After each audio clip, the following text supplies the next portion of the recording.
Thank you for the warm intro. This is my first trip out of the US in 3 years, and I have to say that seeing all of your faces makes this jet lag completely worth it. So thank you. My name is Sheela Subramanian. I'm the vice president at Slack, as well as co-founder of the Future Forum. And the Future Forum is a consortium that's backed by Slack with founding partners like Boston Consulting Group, as well as Miller Knoll. And we came together in 2020 after we saw organizations make bigger changes than they ever thought were possible in how their employees worked. But what we saw was that most organizations simply made the lift and shift. They lifted existing office-based norms and they shifted them into our living rooms. We saw an opportunity to redesign work rather than just retrofit it, to become more flexible, inclusive, and connected. And over the last 2 years, we've done so by conducting quarterly research of over 10,000 desk workers, which I'll share with you today, as well as working with executives around how to make work better for all types of people, rather than the select few that it was historically designed for. Imagine a workplace where people felt like they had choice not just in where they worked, but how they worked. Where all employees felt like work was designed for them and they felt like they truly belonged. And also, people felt connected to their leaders as well as to their colleagues, regardless of where they were located. Imagine a conversation about trust and transparency on a leadership level rather than that about power. We believe that this workplace is possible, this workplace is the future, and the workplace is now. And today I'll walk through a few steps in terms of how to get there.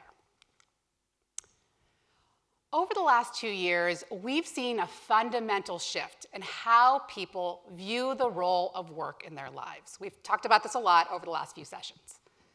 A few years ago, so much of the conversation was about the elusive work-life balance.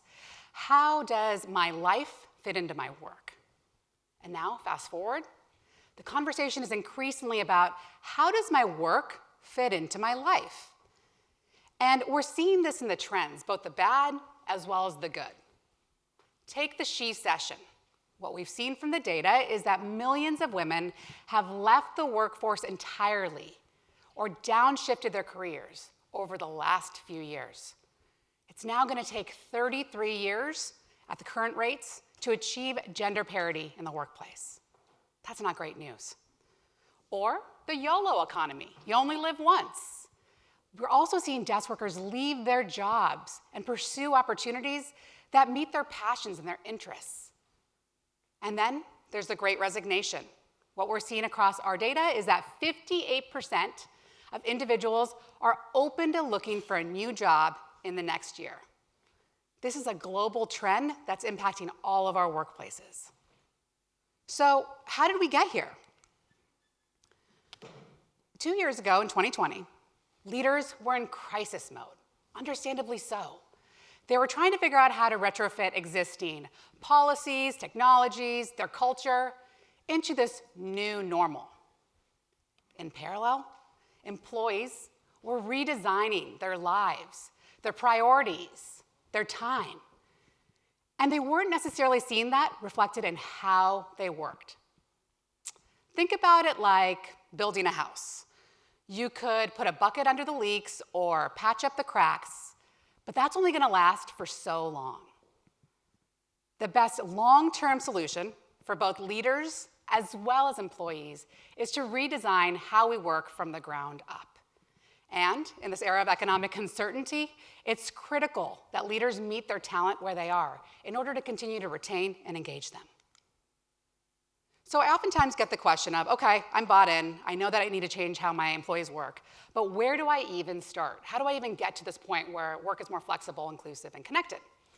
The first is shifting your mindset from being office first to digital first. A few years ago, all of our work happened in the office. We were all together collaborating. And now what we've seen over the last few years is that work can happen through digital channels.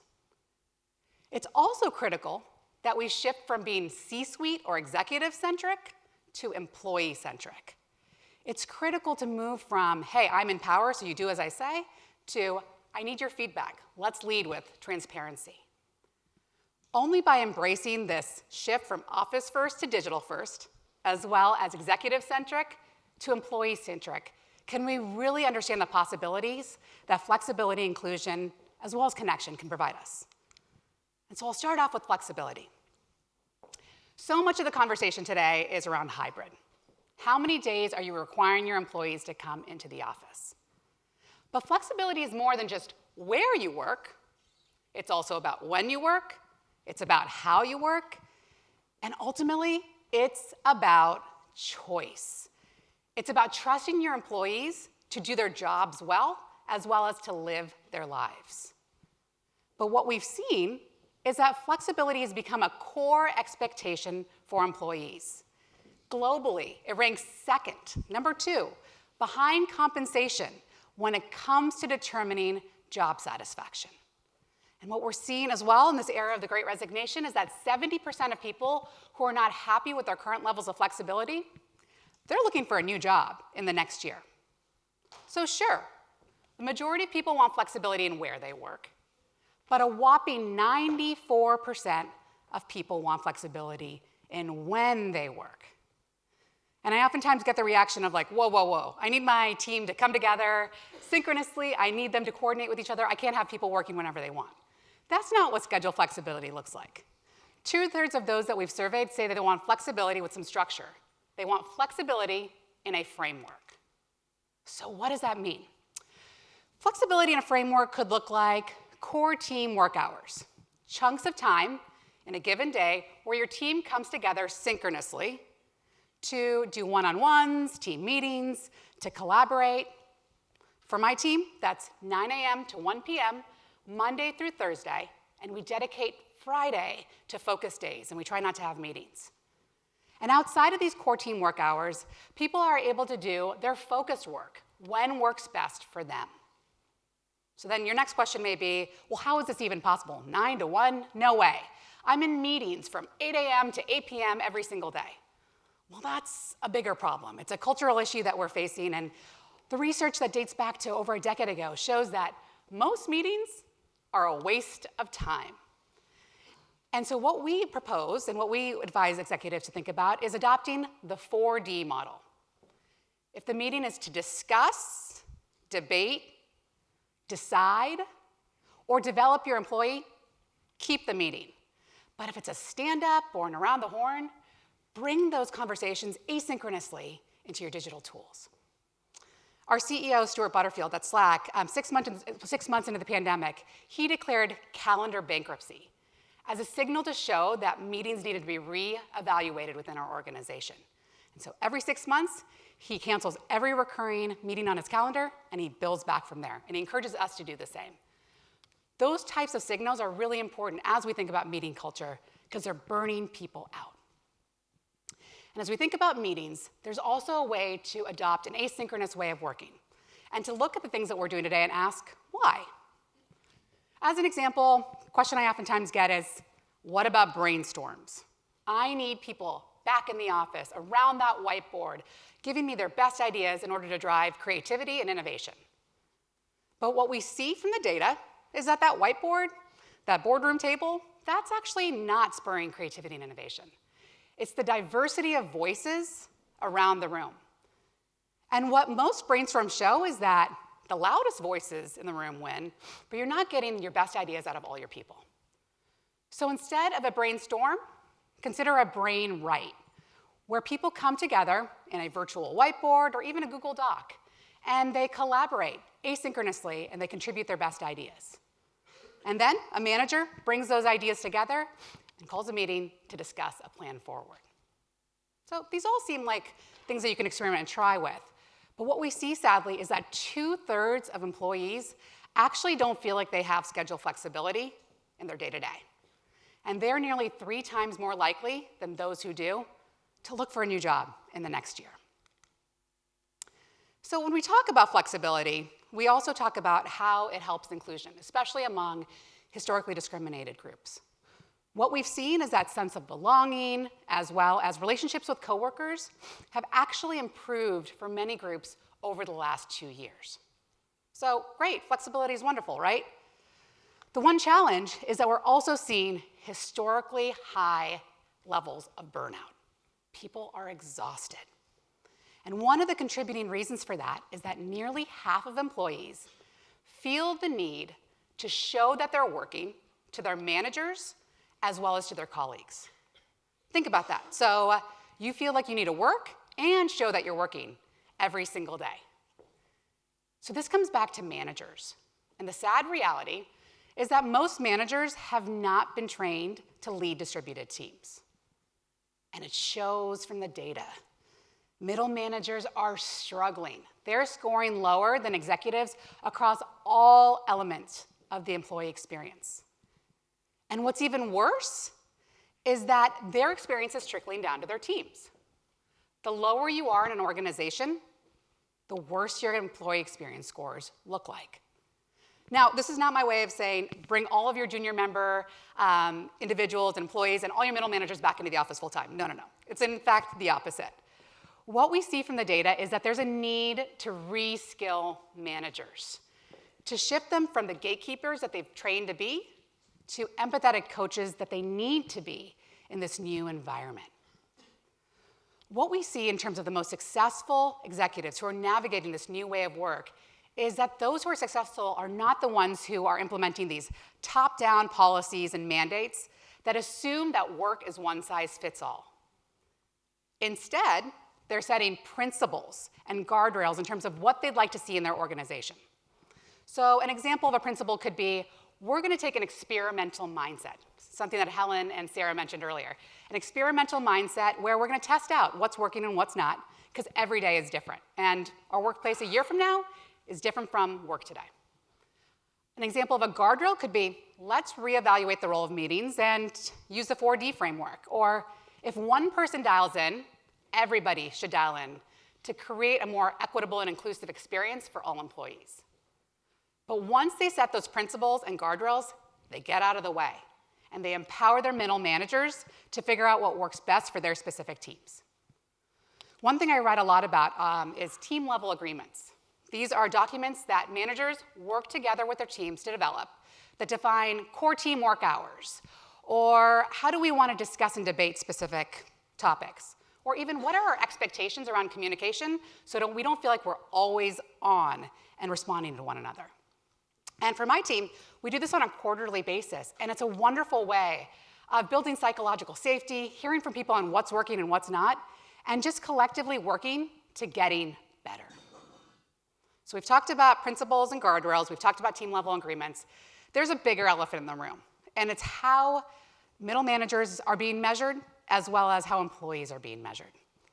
I'm dating myself with this example, but during one of my first performance reviews, I got the feedback that I was a star employee because I was always on my BlackBerry, and I was responding to emails at midnight. The whole notion of this person is the first in, the last to leave, they're the quickest to respond to a message, that notion of performance measurement has got to go. Instead, leaders need to be trained to focus on the outcomes, the results, the value that their employees are driving, rather than the fact that they're sacrificing time with their family, friends, their health, in order to serve as a model employee. And it's critical as we make this shift that we celebrate the managers who are doing this well and continue to coach and give feedback to those who still need to develop. All right, so one thing that we haven't talked about is how the role of the manager has fundamentally changed in many ways, but also they're now expected to foster more connection and build culture. And that's another question I oftentimes get is, well, how do you build culture when you're all in different places? How do I build connection? And a lot of us are here talking about technology today, but what we've seen over the last 2 years is that investment in technology actually goes a long way. It should come as no surprise that those who invest in technology, they're seeing higher scores when it comes to productivity, they're seeing higher scores when it comes to overall satisfaction with work. But what's been interesting for us to see is consistently, those who invest in technology also have employees who feel a higher sense of belonging. And that's because their investments are not always centered just around day-to-day work. technology impacts how leaders lead as well and how they communicate with their employees. And what we're increasingly seeing from the data globally is that employees are expecting more from their managers. It's no longer that leaders need to have all of the answers. Instead, the expectation is that leaders are more comfortable saying, I don't know, or I need your help, or we're still figuring it out. And they're also asking for feedback from their employee base.